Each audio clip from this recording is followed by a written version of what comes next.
Maharlika, oh, Maharlika na naman, mangangati na naman ilong ko nito mga bossing. Ayan na nga ba sinasabi ko, eh. So ngayon, sino ang sinusuportahan na kandidato o sino ang sinusuportahang mga politiko ni Maharlika, mga kababayan? Eh, 'di ba mga Duterte? Oh, sino ho sa tingin ninyo yung nag-uutos sa kanya doon sa mga sinasabi niya, doon sa mga paninira sa ating, pangulo, sa gobyerno ng Pilipinas? Sino po? Oh, kayo na lang ang mag-ano diyan, mag-type diyan kung sino sa tingin ninyo. So ngayon, ay para yatang nakalimutan ni Maharlika kung paano nila sinisira yung mga kakamping dati. Ako dati, nung eleksyon, mga bossing, talagang ano, nang-aasar ako ng mga kakamping. Gano'n naman din ho sila, mga kababayan. Ano, pero nung napansin ko, tapos na eleksyon, tapos huminto na din sila ng pang-aasar, hinto na din tayo. Tapos, sabay pasok naman itong mga Duterte bilang pogosisyon. Mark, anong pogosisyon? Eh, hindi naman ho sila bilong talaga sa oposisyon, eh. Hindi naman din sila, bilong sa administrasyon, mga kababayan. O saan sila? Pogosisyon. 'Di ho ba? Nasa pogosisyon sila, sabay pasok naman ng mga paninira nila, mga boss chief amo, sir. Hmm. So ngayon, etong si Maharlika, kakampi daw nila po yung mga kakamping. Siguro makakauto ho, yun ang iniisip, 'no? Kasi yung mga kaibigan nilang mga magbabarkada, yung mga vloggers na yan sa DDS. Yung iba ang sinisigaw, "Naku, sinukan niyo na yung mga kakamping na yan tapos ngayon, isusubo niyo ulit." Tayo naman po mga boss chief amo, sir, simple lang ho, 'no? Kung sino ang sumusuporta sa gobyerno, tapos nakikita din po natin ang pagmamahal ng mga kakamping sa West Philippine Sea na atin talaga ito, pagtindig nila ho, mga kababayan. Ano gagawin mo dun?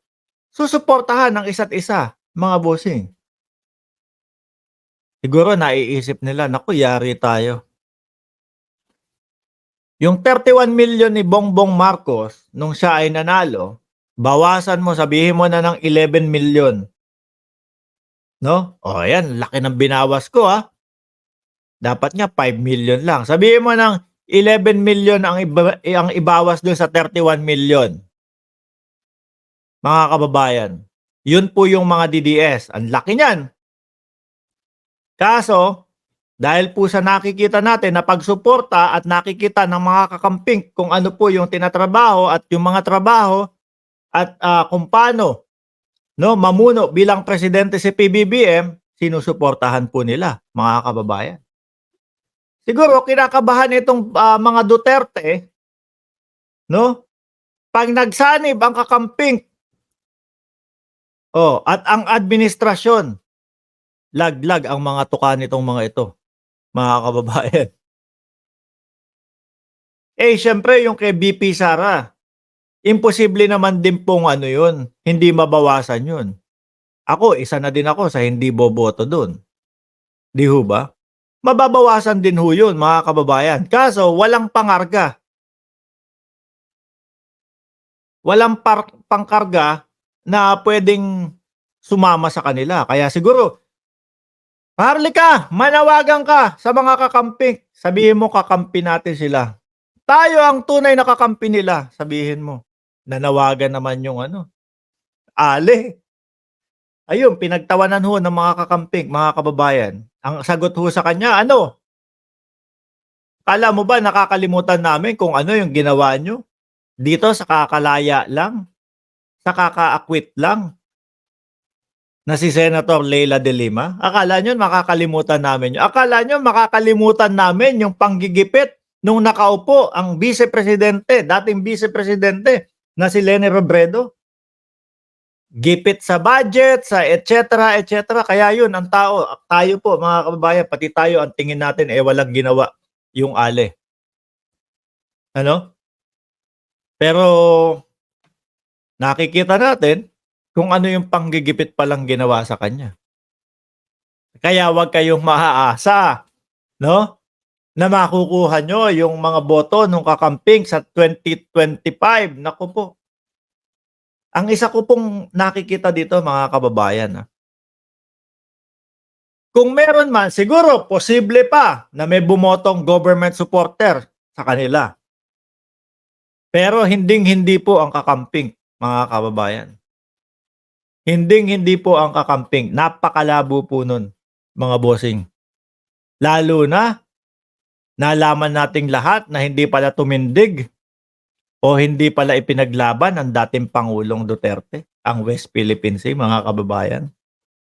Ayaw ho nila niyan. Galit na galit po sila diyan, mga kababayan. Sabi ni Amado Salisi, "Huwag tayong pakasisiguro na talo na ang mga yan. Tandaan natin na bilyon o trilyon ang maaari nilang gastusin para manalo at makaiwas sa kaso." Ayan. Sabi ni Wilfredo Reginaldo, "Hindi lang siguro 11 million ang ibawas mo, Sir Mark, dahil nanalo si Digong na may botong higit 15 million. So halos kalahati sila ni PBBM at Sara. Si BP Lenny ay walang confidential patay. Tapos si BP Sara merong confidential fund. Ano ho? Eto, sabi, as a kakamping supporter, mas nanaisin ko pa na sumama kay PBBM kasi mas nakikita ko yung malasakit at pagmamahal sa mamamayang Pilipino. Alam nyo ho, may ginawa silang ganito, mga kababayan. Meron daw ho kunyaring in-interview na kakamping, tapos iboboto daw po mga Duterte, no? May in-interview daw pong kakamping, iboboto mga Duterte. Nung chinek nung mga kakamping, sino kaya ito? Kasi napaka-imposibleng mangyari nun eh. Oh, nung chinek ho nila mga kababayan, walang background. Wala, as in wala talaga. Kumbaga, siguro bagong gawa lang yung ano, bagong gawa lang yung page or et cetera kung ano. Ang sarap ng yogurt. Magagalit sa atin yung mga ano, yung mga DDS. Ang baboy naman itong vlogger na 'to. Habang nagla-live paano na yung mga nagmumukbang? O isipin niyo na lang, nagmumukbang ako ng ano dito, yogurt.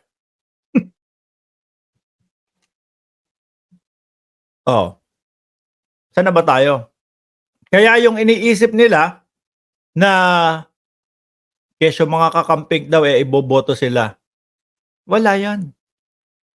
Kesyo yung panawagan ni Maharlika kakamping daw at mga DDS ang totoong magkakampi. Ba yan? Magpulburan video ka na lang dyan. No? Kung yung mga panguuto nyo, akala nyo applicable sa lahat ng tao, pang DDS lang yan.